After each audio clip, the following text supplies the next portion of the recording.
Salut, c'est Chantal. Aujourd'hui c'est dimanche, vous savez que j'aime bien être désagréable le dimanche, car c'est le jour du Seigneur, il paraît. Aujourd'hui, je vais vous expliquer pourquoi quantité de personnes, en particulier des gens qui ont travaillé pour les services d'État à divers postes, euh, sont qualifiés de malades psychiatriques, etc. etc. Euh, J'en profite pour donner une pensée à mon vieux copain David Vital, apparemment suicidé par pendaison, à ce qu'on m'a raconté.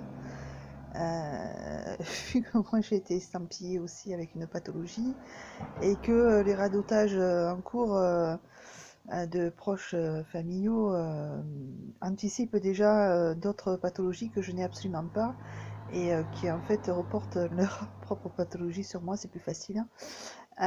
C'est beaucoup plus facile. Donc je vais vous expliquer très rapidement mon parcours. Donc moi je travaille dans le secteur privé, j'ai commencé à travailler très tôt au Black, à l'âge de 16 ans. Parce que voilà, j'ai besoin financier. Euh, voilà. À l'époque, ça pouvait encore se faire.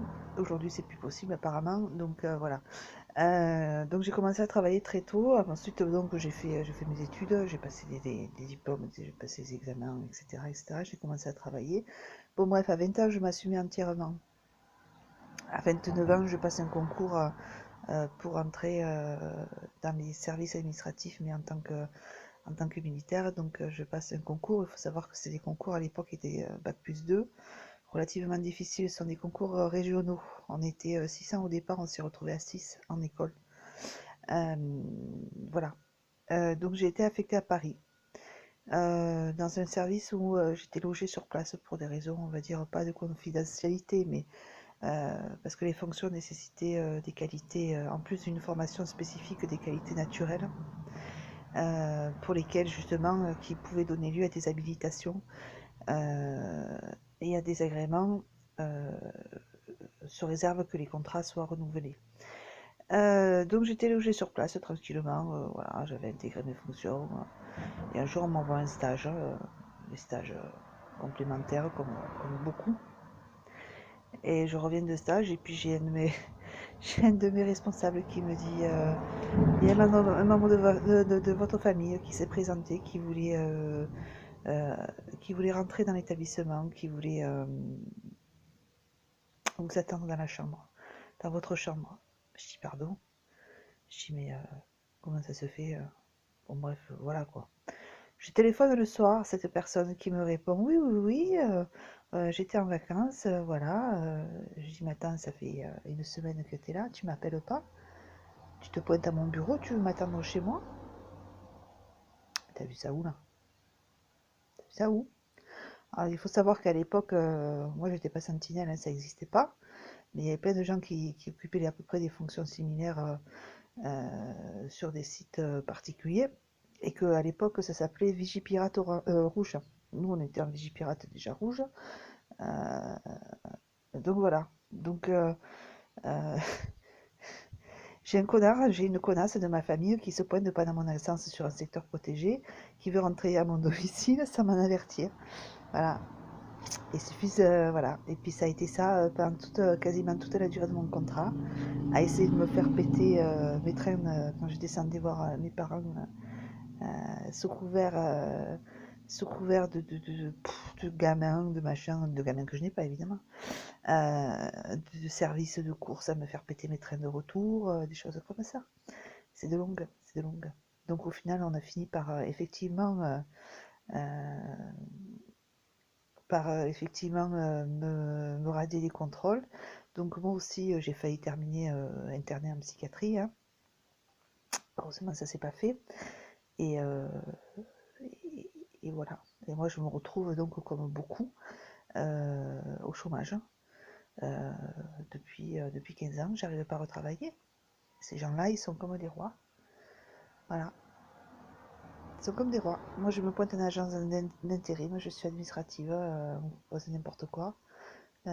Puis bon, maintenant, au bout de 15 ans, qu'est-ce que vous voulez que je foute dans un bureau? À part pondre 4 lettres, et encore, je sais même pas si ça se fait. Et j'ai absolument pas d'avoir un connard de ce genre en train de me chapeauter, quoi. Qu'est-ce qu'on fait?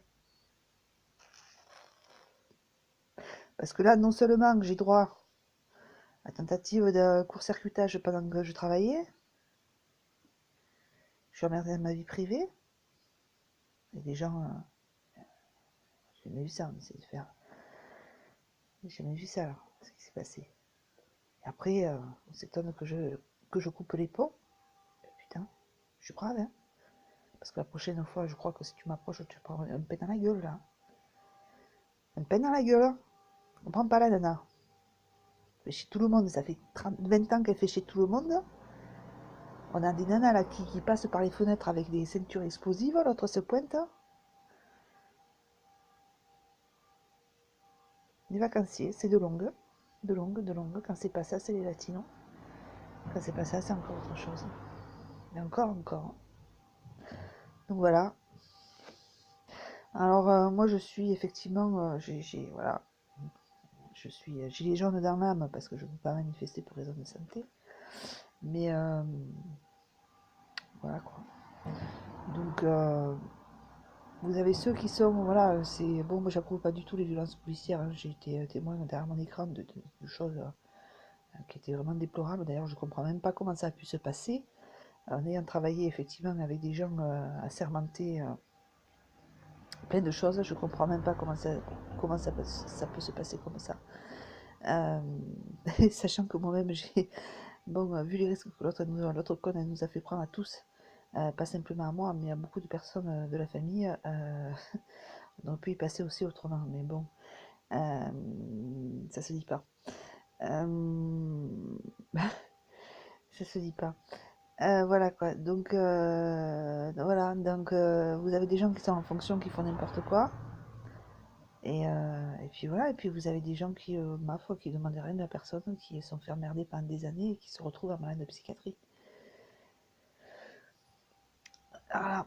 Alors ça sert à rien de venir frapper à nos portes, de venir nous espionner derrière les fenêtres, savoir parce que on n'en peut plus de vos gueules quoi.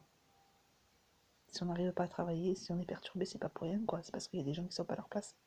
Que ça fait des années que ça dure, ça fait des années qu'on nous fait faire n'importe quoi. Voilà. Donc non, je ne suis pas paranoïaque, non, je ne suis pas dépressive, non, je ne vais pas avoir le baby blues, non, vous ne me manquez absolument pas. Moi j'ai été entourée toute ma vie par des gens bien, par des gens pas bien, par des gens sérieux, par des gens pas sérieux, par des gens corrects, par des gens pas corrects. Et voilà quoi. Alors par contre je supporte absolument pas ce genre de comportement qui a failli me flinguer moi, déjà, me faire flinguer moi. Parce que quand vous travaillez avec des gens très très sérieux, voilà, quelque part, voilà quoi. Travaillez pas avec, je sais pas, avec le mec qui va faire, qui va donner 3 cours de français à droite.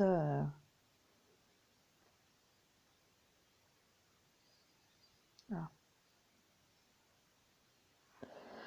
Donc je vais très bien pour ceux qui s'interrogent, je veux pas vous voir, je supporte pas d'être trahi et en plus quand ça me nuit personnellement, à moi et à des gens que j'apprécie. J'ai voulu il y a quelques années, je m'étais intéressée à changer carrément de nom, quitter le pays, tellement j'en avais mon gonfle. Donc voilà, on n'est pas tous égaux, effectivement, c'est vrai, devant plein de choses, devant la culture, devant la connaissance générale, devant plein de choses, c'est vrai. Il y a plein de choses que je sais pas, il y a plein de choses que j'ai appris parce que je savais pas. Mais voilà quoi. Des fois, il faut savoir voilà, fermer sa gueule, surtout rester à sa place. Parce que des fois, c'est un peu dur pour certains, quoi. Parce qu'un jour, ils vont se prendre un putain de coup dans la gueule. Alors, c'est pas croyable. Donc voilà, je vous souhaite un bon dimanche.